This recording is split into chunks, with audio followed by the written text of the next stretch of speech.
One of the very cool things about my job is I get to travel around and find new destinations and experiences that we can put into our portfolio and build for our guests to experience. In the past couple of years, I've had the opportunity to do one in particular that was just amazing. And it's called Southern Africa's Wild Wonders Land and Safari.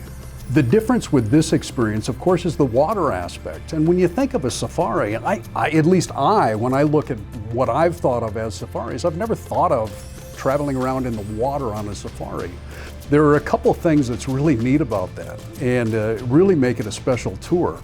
So we start the tour by flying to Johannesburg. Johannesburg is South Africa's largest city. And of course, when many people in the United States think of Johannesburg, they think of Nelson Mandela, of apartheid and such. And that's really a big part of our touring experience in Johannesburg.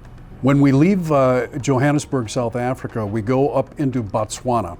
And in Botswana, we go to Impalila Island. And there's a lodge there called Cascades Lodge. It is the most remarkable lodge I've ever been into in my life. It's an experience that's hard to compare to anything else because you're definitely in the wilderness, but you feel so pampered and so elegant when you're there. It's absolutely amazing. I had a private deck that looked into the wilderness, and I had a private pool. It was really about the size of a very large hot tub, but it was refreshing to get into. One of the experiences I really valued on this trip is we went into a small Namibian village and we were greeted by a singing group. So they gathered together and sang and danced for us traditional music from their country, and it was absolutely incredible. It was a great performance and a great experience. So after the fantastic land experience in the lodge on Impalila Island, we get on the African Dream. Now, the African Dream is a small private ship that is just for our tour group. It's absolutely amazing. There's a separate dining room, there's an upper deck with a small pool, there's lounge chairs, and you're on Lake Kariba. Lake Kariba is the largest man-made lake in the world. One of the most amazing things in being on a boat and on a safari, there are hippopotamus that are in the water. I mean, you don't see like you do in Kenya. You might get excited if you see a hippopotamus. I saw sometimes 15 of them all at once, very close up. Sometimes you're just seeing ears, sometimes you're just seeing ears and eyes.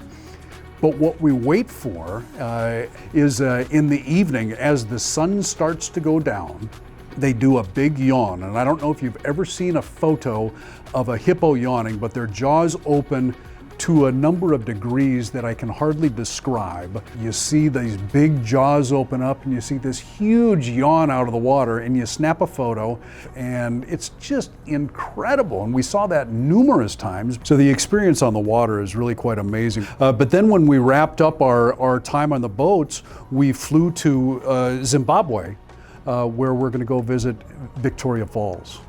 Victoria Falls in and of itself is such an amazing place. You have a waterfall more than a mile long with an amazing volume of water coming off of it and dropping from the river 350 feet down. Victoria Falls is an interesting area that basically you walk on a trail, and then there are viewpoints where you see a different perspective of the falls along that mile of waterfalls. But one experience that's an opportunity for everybody is a helicopter ride above the falls. One woman said that she cried the whole time, not out of fear, but out of beauty. She said it was the most spectacular thing she had ever seen in her life. She just was in tears, thinking it was just the most amazing experience she could ever have.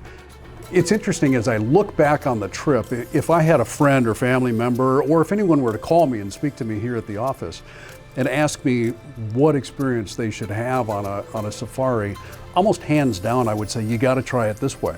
Because I've done both. And if somebody was only going to go to Africa once, this is the one I would do.